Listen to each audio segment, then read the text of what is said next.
All right, hey there, I'm Chief Meteorologist Jason Smith here with Meteorologist Jennifer Lambers, and we are tracking what's going on with Francine, a hurricane, and made it up to a 100-mile-per-hour system as it came ashore. That is exactly right. And so we were tracking that closer towards 5 p.m. when it made that landfall approach. It was that Category 2 hurricane at that time. Now it's beginning to weaken, expected as it's moving further inland. But we're still expecting more of those impacts here locally.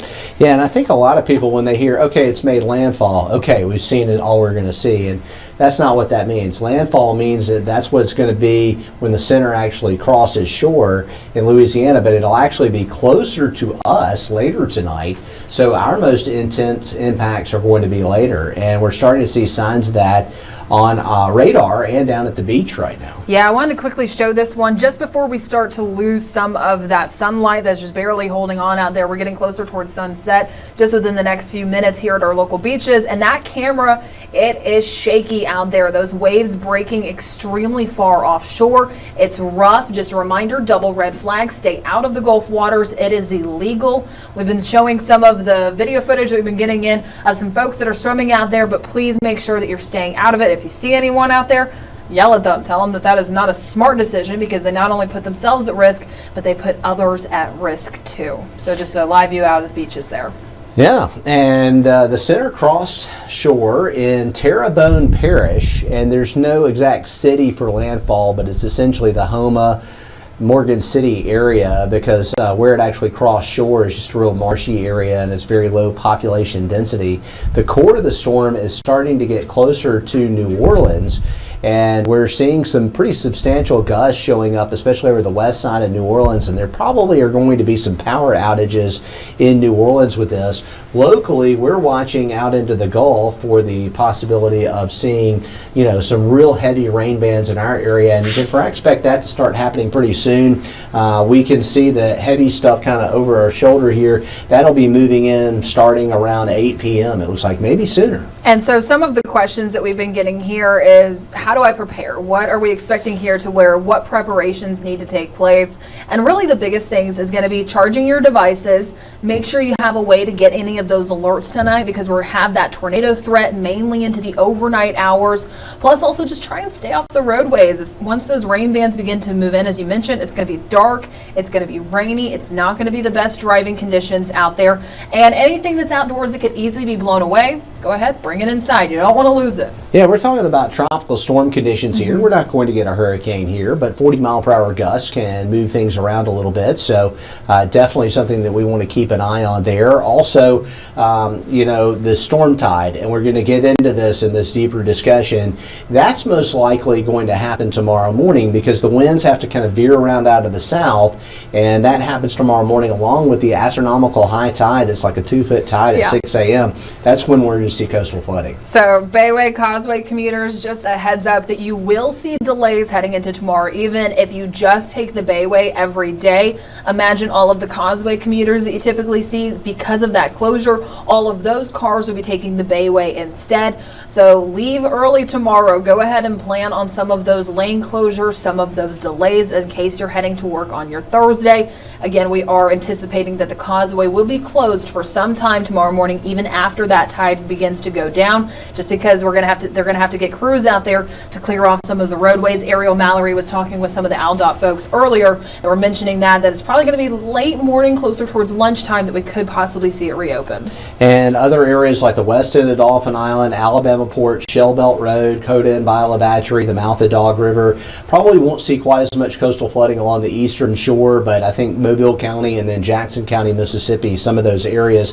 Here's a look at it right now on the infrared satellite picture, Jennifer. And so what's kind of interesting, the structure of the storm is changing. There is some drier air getting entrained, but on the northern flank we're seeing some dark colors over New Orleans, and that's that bursting of heavier convection near the center still. And that's more of what we're going to be anticipating later on for this evening, more of those rain bands pushing closer towards us. So that's why we're kind of waiting for that threat here locally. New Orleans is really seeing those impacts at this time. more of that heavy rain, that tornado threat closer towards the Louisiana coast. But as we get further into the overnight hours, you may have stepped outside. It's just a little bit of a drizzle out there. We're noticing some of those breezy conditions beginning to pick up, but only expecting more of those conditions to ramp up overnight. And so with the structure of the storm, one of the things that's going on here is that we're seeing shear taking place out of the west, and so that's bringing some drier air in, and that may wrap some drier air on the southern flank, but it may lopside the system a little and throw all the moisture over on our area. That's exactly right, and so that's also why the Futurecast models, they've been in a little bit of a disagreement, mainly in tomorrow morning's picture. They were leaning towards some of that dry air wrapping in and helping just to see less rain heading into tomorrow morning.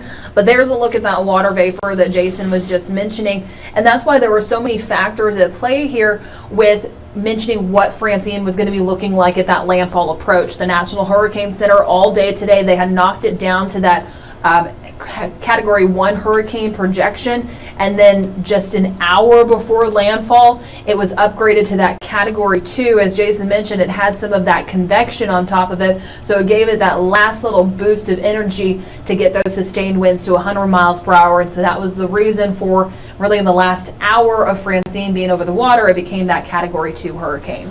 And we're in Storm Tracker alert mode here on Fox 10 News. We're going to keep a crew here overnight. Pretty soon we expect Meteorologist Nicholas Urboso to be in the building. He and I will be watching this closely overnight, and if we see, of course we're going to have Fox 10 News at 9 p.m. and then again at 10 p.m., but we're going to have extended coverage as necessary. If we start to see tornado warnings, that kind of thing, and we have impactful weather, we're going to break into programming. Here's a look at it right now. Winds are down to 85. This is the 7 o'clock advisory, so it was at 100, now it's down to 85, but it's still a hurricane. The forward speed is actually good. It's moving northeast at 17, so the faster it moves, the less likely it's going to sit in one area and have those compounded impacts. We saw that with Sally, where it sat in one spot and you had all that heavy rain and just went on for like 24 to 36 hours. That's not going to be the case with Francine. That's exactly right. It has more of those steering forces with it. It's going to get it in and out of here. And also something else to note too is that it was 100 miles per hour at landfall, but now it's 85 miles per hour. It's only been over land here for a few hours. Once it continues to push into southern Mississippi, we're expecting even more of that weakening, and so that's why we have those tropical storm warnings in place here, because we are going to be getting more of those tropical storm force conditions, not the hurricane conditions here. And there are two reasons why it's falling apart. One is the fact that the source for these tropical systems is warm water and the latent heat release, and so you take it away from the Gulf of Mexico and it loses its source. But upper levels, we've got dry air and shear pushing in from the west, and so that sometimes you see a tropical system that really takes a while to wind down. Not going to be the case with Francine here. We've got plenty to show you, so we're going to get right into it here, and we want to talk about what the models are suggesting, and this is the graph version of the Futurecast. And while the center may kind of be over New Orleans by 10 p.m. or a little northeast of there along the North Shore, the convective bands could end up right on top of us here well to the east. Yeah, and so that's really what's going to be playing a factor in tonight's forecast. That's where we're going to start to track some of that heavy rain that's pushing in, those tropical storm force winds, plus also that tornado threat that we'll be tracking heading into the overnight hours, only continuing heading into early tomorrow morning. But I had mentioned that dry air that the Futurecast models are really leaning towards to start off for your Thursday. So take a look at 8 a.m. tomorrow, Mobile, Baldwin counties, possibly even seeing some of the peaks of sunshine to start off as you're stepping out the door. But as you approach further towards the east, near Panama City, the Big Bend region, they're still experiencing more of those showers before more of this pushes into northern Mississippi and Alabama, really bringing those impacts closer towards Montgomery and Birmingham. We're clear and quiet heading into tomorrow night. So we will see our heaviest rain and our storms this evening and into the early morning hours. By the daybreak, the rain will be gone, but our storm surge values will actually increase into early tomorrow morning. I've seen this a bunch of times with tropical systems where there's a little delay, especially when you have a fast moving system, but this is coinciding with the astronomical high tide, and so we expect the biggest surge later. That'll be around daybreak, even as the rain's wrapping up. Models are all in really good agreement with where this thing is going. It's going to kind of just pull right up across southeast Louisiana and head up into Mississippi, so we've got a really good looking forecast there. We do see it going stationary as we head up into the mid-south, up around around Memphis, but it'll be out of our hair at this point. Now, checking out Francine, 65 mile per hour winds as we look at it. We've got it crossing up by 1 a.m. right near Louisiana, Mississippi line. It'll likely no longer be a tropical storm by midnight, perhaps sooner. You know, even the 10 o'clock advisory, I'm going to see this thing disintegrate very, very quickly.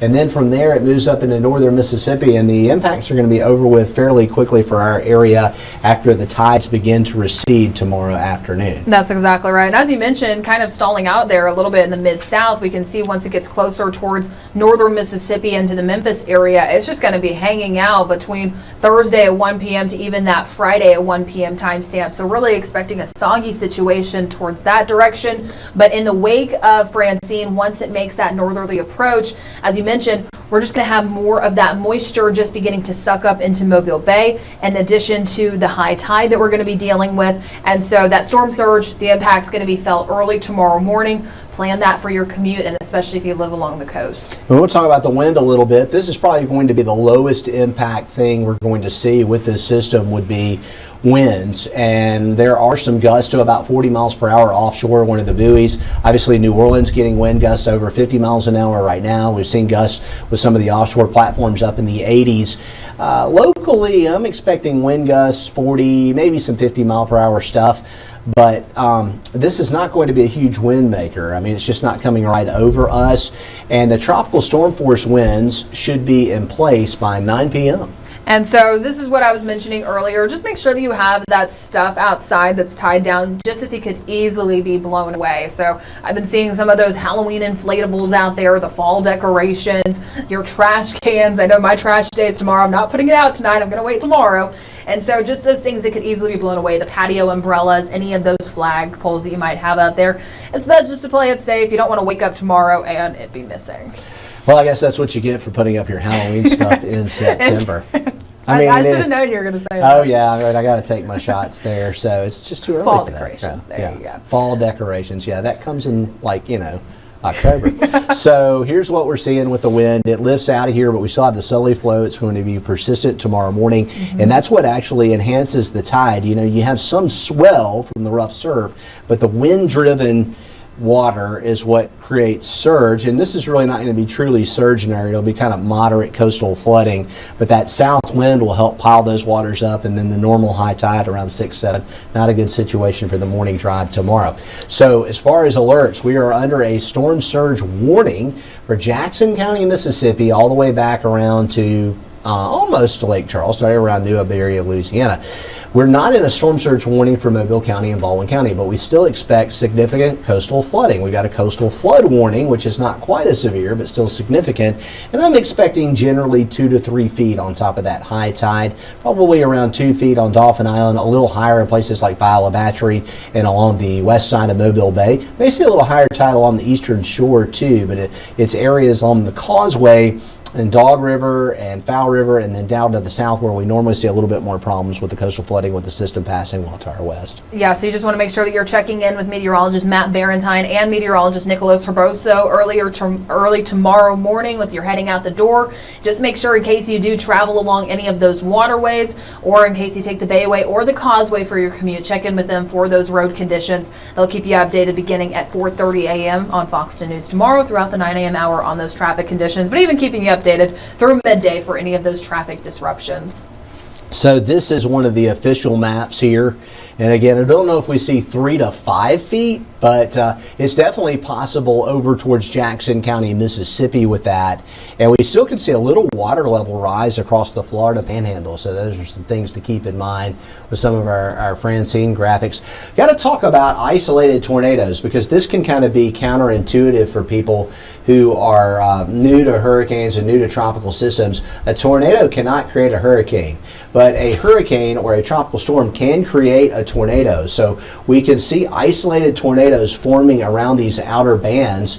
And when that happens, because we've got the spin in the atmosphere, they're normally not super strong. They can be brief, but they can come with little warning. That's exactly right. So that's why it's going to be so important to have a way to get those alerts heading into this evening. You can download the Fox 10 weather app. If you allow it to have your location, you will only get those warnings if you are located within the polygon. Also, just now I was looking at all of these comments on Facebook. In case you have any questions for us, we are following along. We'd love to answer some of those for you. And so we did just get a question. Amber asking if those tornadoes were still a threat heading into this evening. And so we do have that tornado watch that is in effect for our coastal waters. We were seeing some of that rotation offshore earlier. Now, right now, New Orleans and coastal Mississippi are the only ones included in this tornado watch. But something to point out here, that is a separate National Weather Service office. That is going to be the Weather Service office located in Slidell, Louisiana. Ours here locally is really our viewing area. And they had mentioned that we have a high likelihood of having this tornado watch issued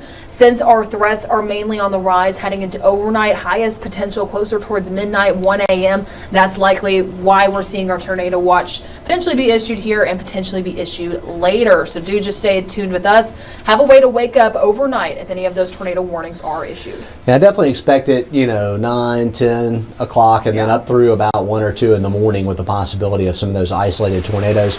Rain totals about the same. We're still expecting about 2 to 4 inches in the area. We could see some higher totals, some isolated amounts, but because it's moving so fast, I don't think that freshwater flooding is going to be a big part of the system. Now, saltwater flooding from coastal flooding, that's different.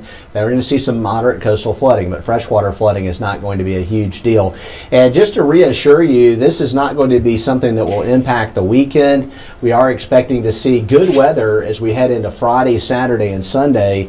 The drier air wrapping in will probably knock our humidity down a little bit, and the days are going to get a little bit hotter, but our rain chances are low, only 20% on Sunday. A lot better there. And so really we just have to get through tomorrow morning. That 80% that you see on the Thursday forecast, it's mainly going to be for the morning. We'll start to see some of those improvements by the afternoon. They turn a bit more isolated heading into the evening once we continue to be in the wake of Francine. I was just continuing to monitor some of your comments here. Ada was saying that the lights are blinking off and on where she is located, and that is something that we were expecting heading into today. The power outages, still something that could happen, but those power outages can happen with any sort of thunderstorm here that we have to deal with on the Gulf Coast. It doesn't take much to break some of those tree limbs out there, so it's best just to go ahead, double check that your devices are charged just in case.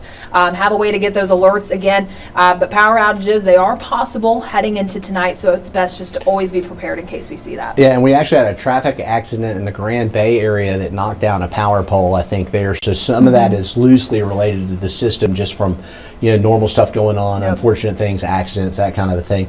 But I wouldn't be surprised to see some spotty power outages in our area. But this is not going to be a crazy wind event where the entire city of Mobile, the entire eastern shore is without power. It's most likely going to be localized. Yep, so just something to keep in mind, always best to be prepared. All right, so we're pulling it up on radar now, and we wanted to talk about, where's the rough stuff, and it's still offshore. It's over the Chandelier Islands here, and once that stuff starts to come in, I'll freeze the radar for you here so you can see exactly where we expect this to have a bigger impact. And looking at it here, it looks like most of the bad stuff is going to be going on over Dolphin Island and short term, and then eventually it's going to be more of an issue further to the north. So we're definitely looking at the possibility of rough weather in the area as we head into the overnight hours tonight. And we're going to have gusty winds. We're going to see a little coastal flooding. It certainly looks like an active weather situation for our area.